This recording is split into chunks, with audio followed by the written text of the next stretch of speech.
Hey everyone, it's Ali Corum. Now, making money in the stock market is just one piece of the puzzle when it comes to building wealth. So today I'm chatting with Mark Minervini, a best-selling author and two-time US investing champion, to get his tips for how to build wealth in the long run. Let's do this. So, Mark, when it comes to building wealth, that doesn't just begin and end with making a lot of money in the stock market, which is something you know quite a bit about, but there's a lot more to it. Well, yeah, I know a lot about building wealth because it took me a long time to build my wealth. I started off with no wealth. I was very, very poor to start off with. So I had to build from a very small amount of money, and it took a long, long time. And I had to save and work. And like you said, of course, from the stock market.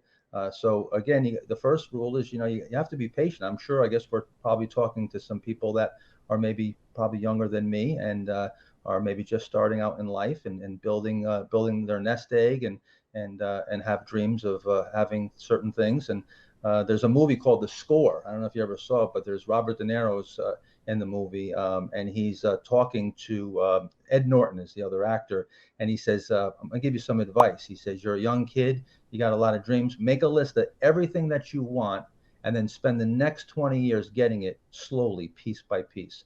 And that's sort of how I got to where I am today.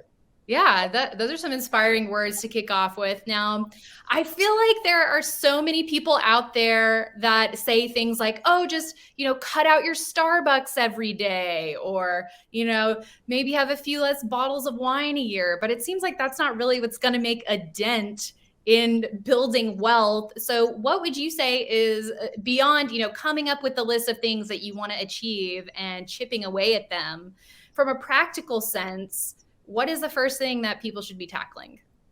Well, when I was younger and didn't have much money, when I finally got some money, and I think what happens with people nowadays is they want things too fast. Right away, as soon as we get some money, we want to go out and buy that car and start buying those things that maybe we can't really afford. And the world is a world of credit now. So I was always, if I can't buy it cash, then I'm going to hold off on it. And I only used leverage or credit in the things that I absolutely had to do. I mean, I was already a millionaire, and I was driving a used car and living in a rented apartment.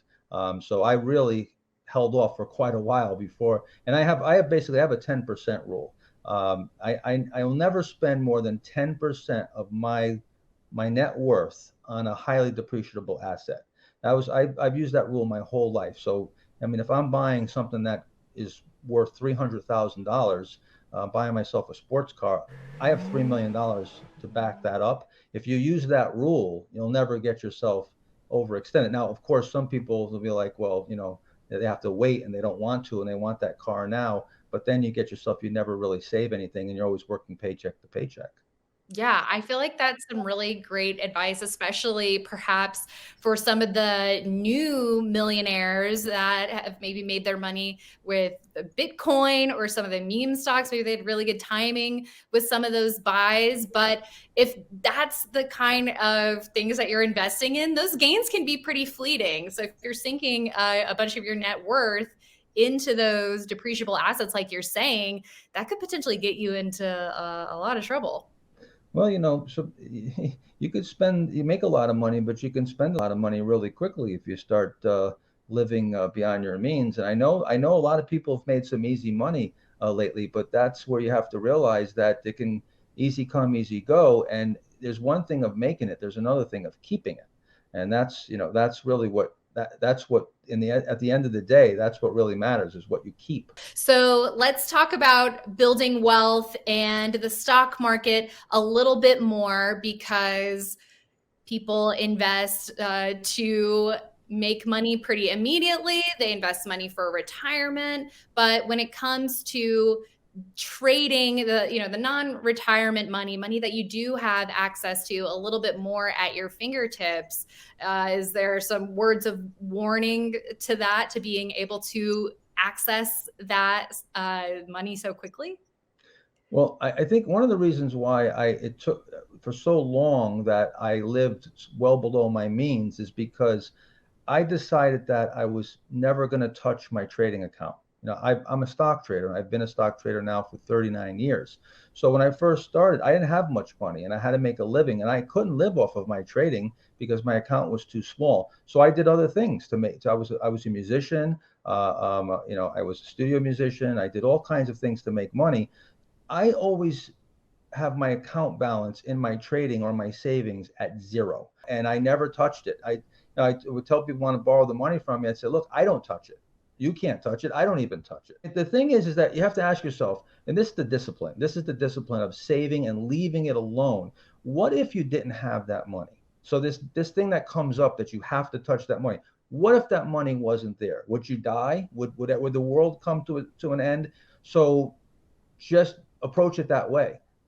Come up with another way and don't touch that savings, because that savings, even if it's a small amount to begin with, is going to grow and compound. And I started with a few $1,000s and built it into an empire, a fortune. And anybody can do that. Even in just 1 year, the wonders of compounding is something that you were able to experience in the last year. So over time, I mean, that goes back to that instant gratification point that you made. It's going to pay off so much more if you just have that patience.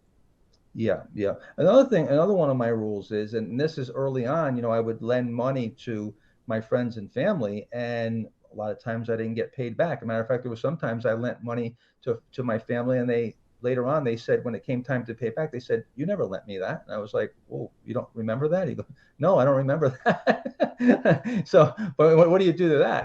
What do you say to that one? But Wow. I came up with another rule. I only lend when I'm willing to give. So then I don't ever risk my relationship, over money. I don't want to lose my relationship with a friend or family member over money. So I look at it this way: if I can give somebody $5,000, I'll lend it to them, because then if they don't pay me back, it's not going to change my life. So that's another little rule that I have, is I just lend what I'm willing to give. Yeah, because money and relationships, those can be really tricky to navigate. So that's another way of saying, I guess, not living beyond your means, even when it comes to those things like lending money. And so, what would you say, Mark, is the absolute biggest money tip that you've learned over your lifetime that perhaps you wish you knew when you were starting off? I would say two things. One is, don't lose big. That's the real key, not losing big, because then you do all this work. And this goes for whether you're in the stock market or in anything. You do all this work to build up this savings that you have, and then you take this big hit, whether it's in your trading account or whatever. And now when some good opportunity comes along and you take advantage of it, now you're just working right back to break even. You're not getting anywhere. You're not compounding.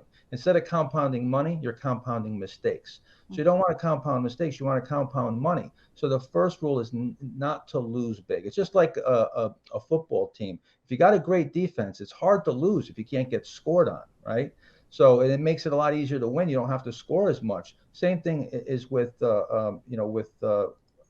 investing or with the stock market. The other thing is that I always get odds on my money. Wherever I'm putting my money, you can be rest assured that I'm getting odds on my money. And that just means that my risk is less than my reward. It's just like playing poker. If you don't want to bet $500 into a $50 pot, right? Now you're laying 10 to 1. You're laying $500 to win 50. You want to bet $50 into a $500 pot. You want to use that same type of thinking in investing and in everything you do in life, and then you'll have a chance of making some big scores and not losing. And this is what we talk about creating. I talk about creating asymmetric leverage, where the downside is capped, but the upside is available. And now you create an asymmetric volatility or asymmetric leverage, and that's the key. That's the key to building wealth, in my opinion. Wow. Well, those are some really great pointers there, Mark. And I love all the analogies, whether it's sports or gambling, because it really helps it click in just a very easy to understand way. So I always appreciate you for that and just your depth of knowledge. You're the perfect person to speak to on this topic. So thank you so much for all the tips. No problem. I won't mention the name, but there's a big reporter who used to quote me, and he used to call me Metaphor Man. He said, whenever I need an analogy or a metaphor, I call you to get a sound bite. There you So go. Well, I'm glad they can still be of use. yes, they are very much so. So thank you so much for that. It was awesome chatting with you today. Thanks for having me. Hey, I hope you enjoyed that chat with Mark. I definitely left that feeling pretty inspired to go out there and do what I can to increase my wealth building. Now, let me know, what's your best tip for building wealth that you've ever learned? Would love to read it in the comments. Make sure you like this video and subscribe, and I'll see you next time.